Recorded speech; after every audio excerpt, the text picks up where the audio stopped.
मुंजा horror legend, horror story. कहते हैं कि जहां अच्छाई है वहां बुराई भी है, जहां रोशनी है वहां अंधेरा भी है। वैसे ही अगर देव है तो असुर भी। और आज मैं आपके लिए एक ऐसी खौफनाक असुर की कहानी लेकर आया हूं जिसे मुंजा कहते हैं।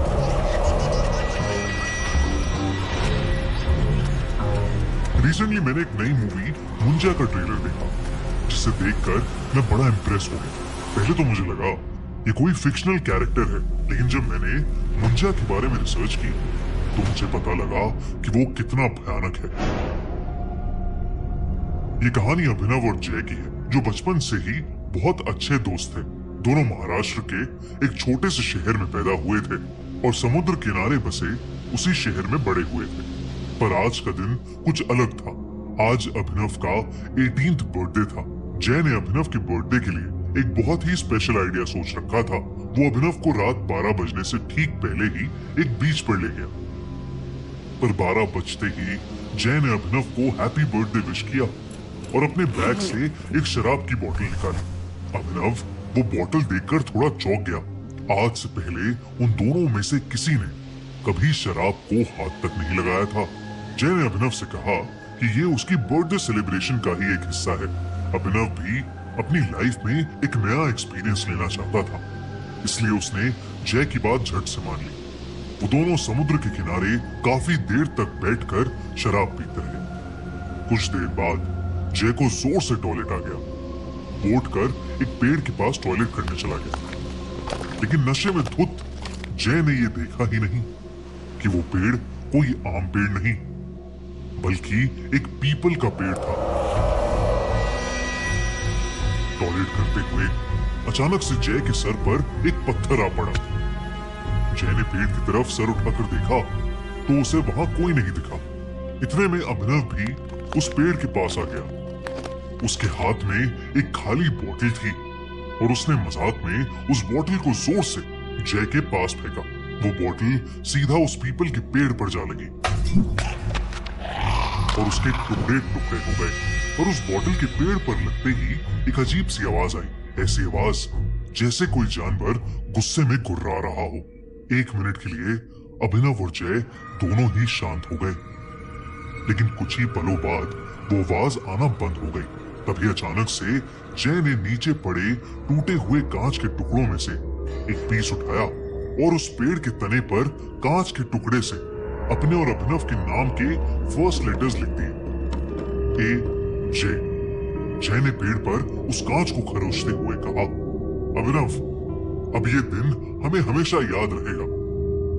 उसके इतना बोलते ही उस पीपल के पेड़ की डालियां जोर जोर से हिलने लगी और कुछ ही सेकंड्स में एक बड़ी सी टहनी सीधा आकर जय के सर पर गिरी और जय वहीं बेहोश हो गया। ये देखकर अभिनव का नशा मानो 1 सेकंड में चूर हो गया।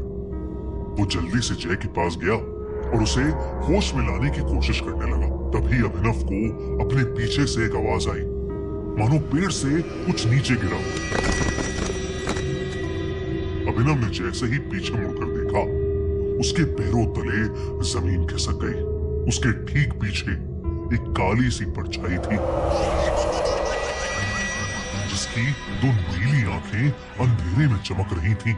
अभिनव को अपनी नजरों पर विश्वास ही नहीं हो रहा था। अभिनव को लगा कि जो भी उसके पीछे है वो कोई ना कोई सुपर नेचुरल क्रीचर है। वो जैसे ही उस जीव से दूर जाने के लिए भागा, उस जीव ने उस पर हमला कर दिया।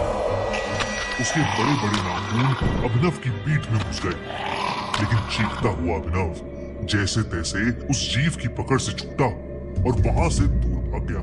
दूर जाकर अभिनव ने देखा कि वो जीव एक काली परछाई में बदल गया है और वो बेहोश पड़े जय के मुंह के अंदर घुस गया। और तभी अचानक जय अपनी बेहोशी से उठ खड़ा हुआ।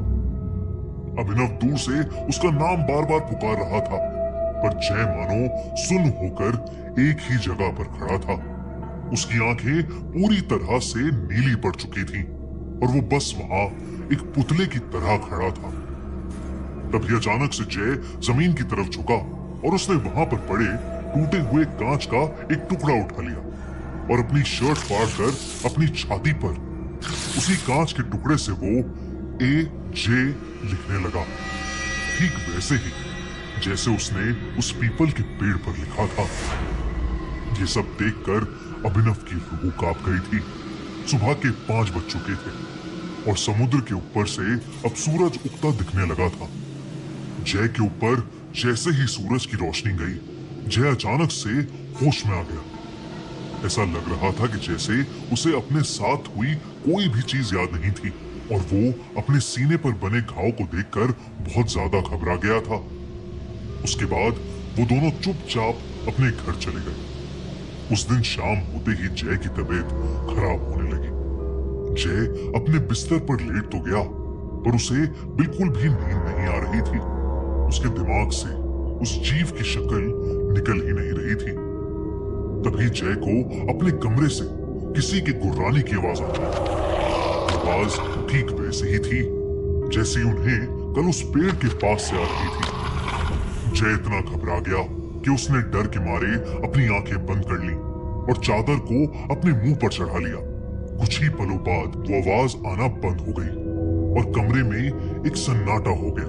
जय का डर थोड़ा कम हुआ तो उसने अपने चेहरे से उस चादर को हटा लिया, लेकिन जैसे ही चादर को हटाकर जय ने अपनी आंखें खोली तो उसके दिल की धड़कनें लगभग रुक ही गईं। उसके कमरे की छत पर वही जीव बैठा था, लेकिन इस बार उसका खौफनाक चेहरा साफ साफ दिख रहा था। वो जीव एक भयानक राक्षस की तरह दिख रहा था। उसकी चमड़ी बिल्कुल पेड़ के तने जैसी थी और उसका चेहरा बिल्कुल एक छोटे बच्चे जैसा था। इससे पहले कि जय कुछ कर पाता, उस भयानक राक्षस ने जय पर अटैक कर दिया। उधर अभिनव बहुत घबराया हुआ था।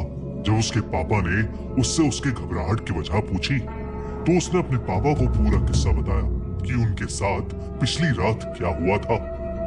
अभिनव के पापा शहर के माने जाने वाले पंडित थे, लेकिन अभिनव की बात सुनकर उनका दिल दहल उठा।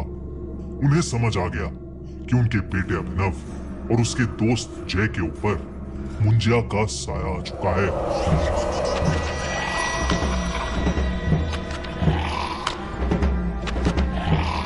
उन्होंने बताया कि मुंजिया एक ऐसा असुर है जो एक बार पीछे पड़ जाए तो पीढ़ियों तक पीछा नहीं छोड़ता। जब कोई बच्चा अपने मुंडन के 10 से 14 दिन के बीच किसी वजह से मर जाता है तो उसकी आत्मा मुंजा बन जाती है। मुंजा एक गुस्से से भरे बच्चे की तरह होता है और पीपल के पेड़ पर रहता है, और अगर कोई उस पीपल के पेड़ से छेड़खानी करे तो वो उस इंसान के पीछे पड़ जाता है। उन्होंने उसी वक्त अभिनव और जय को लेकर उस पेड़ के पास जाने का डिसीजन लिया। रात को अभिनव और उसके पापा जय के घर पहुंचे, पर वहां जो उन्हें दिखा उस पर किसी को विश्वास ही नहीं हुआ। जय की अपने बिस्तर में ही मौत हो चुकी थी।